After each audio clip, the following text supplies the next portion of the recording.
purification of organic compounds, thin layer chromatography. Chromatography is an extensively used technique used to separate and purify organic compounds.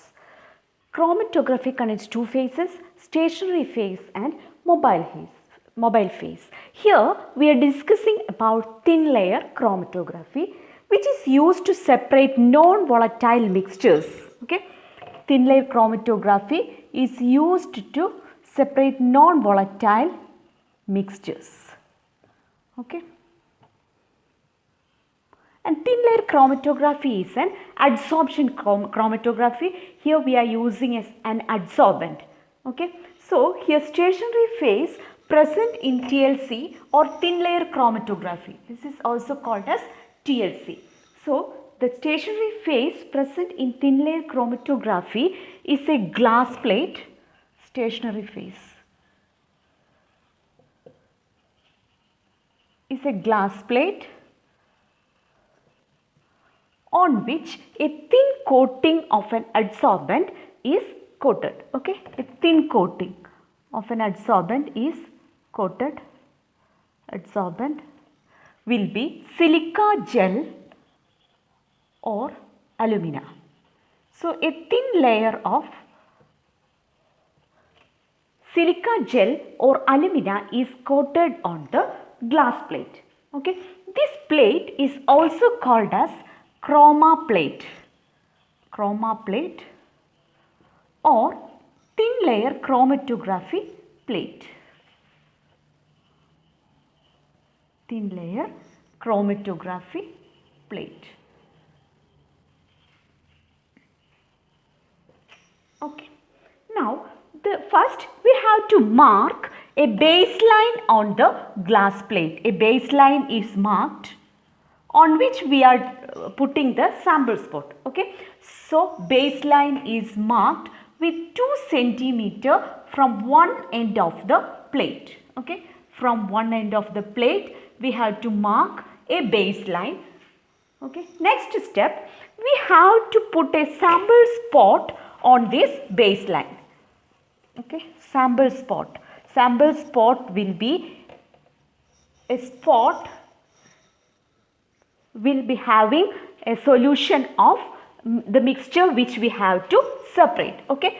Sample spot is made on the baseline with the solution which we have to separate. Okay. Next we have to, now we are placing this glass sheet in a solvent. Okay. Now placing the glass sheet in a solvent which is the eluent or the mobile phase. Okay. So this solvent is the mobile phase and this baseline must be above the layer of the solvent. Okay. Now next the solvent started rising. Solvent started rising, along with that the component also rises up. The component rises up along with the eluent. Okay. Along with the eluent. This component rises depends upon the degree of adsorption of the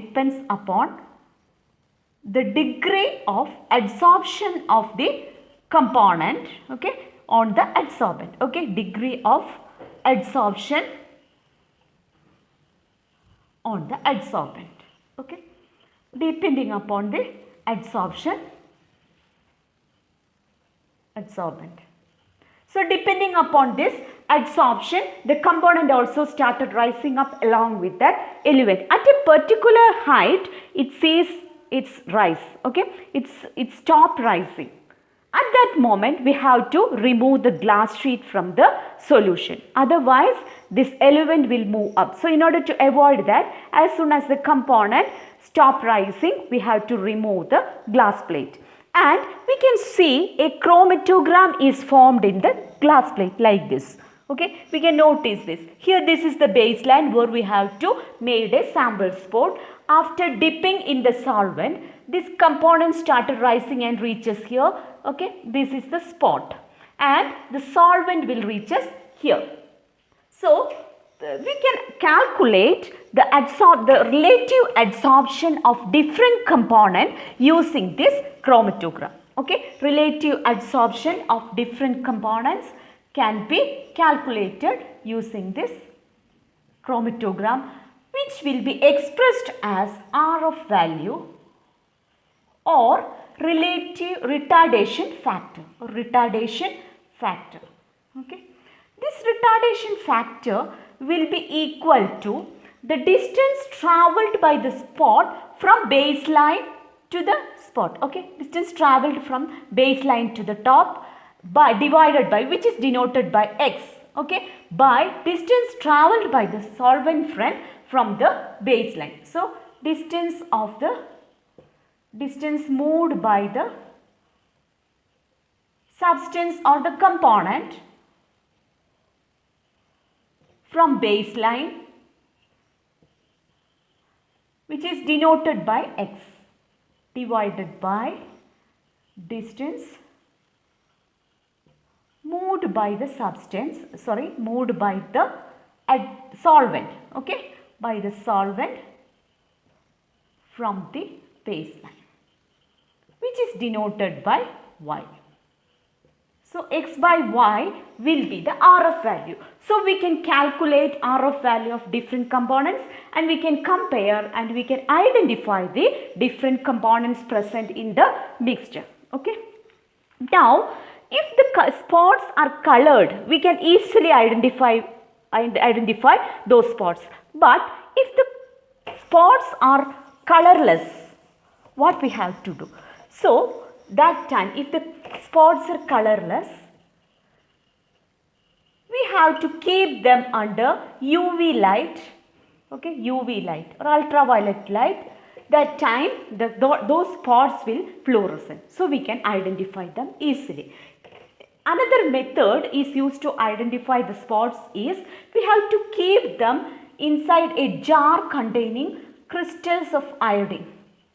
Okay, so the components will absorb iodine and brown spots can be seen. Okay, this is another method. Now, another method is we have to use appropriate reagent or spray appropriate reagents. Appropriate reagents are sprayed. Okay, so they will give different colors. Okay, so we can identify them. For example, amino acids. Amino acids can be identified by spraying with ninhydrin solution. Okay, ninhydrin solution. Also, we can identify them by treating with sulfuric acid. Sulfuric acid will char the spots. Okay, sulfuric acid, and dark spots can be obtained. So, like this also we can identify the spot present in the sheet. Okay. Now, next let us discuss about the applications. Different applications of thin layer chromatography. First one, we can monitor the progress of the reaction. Monitor the progress of the reaction. Monitor the progress of the reaction. Second point, identify the compounds in a given mixture. Identify compounds in a given mixture.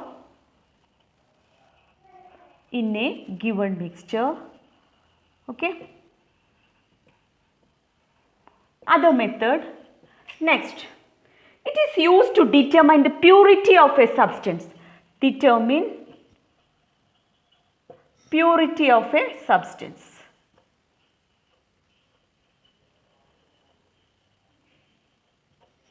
Next point, it is used to detect the pesticides in food and water. Detect pesticides in food and water. Okay. Now, next point, the identification of medicinal plants and their constituents present in them. Identification of medicinal plants, and constituents present in them.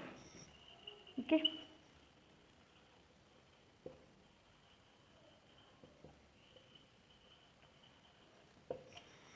This thin layer chromatography or TLC is a qualitative analysis. Okay, it's a qualitative analysis. Okay, it's a qualitative analysis used to identify the different compounds in a mixture. But there is one more advanced technique is HPLC. HPLC is high performed HPLC. HPLC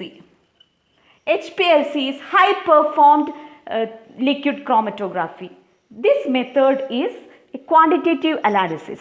Okay, this much about the thin layer chromatography.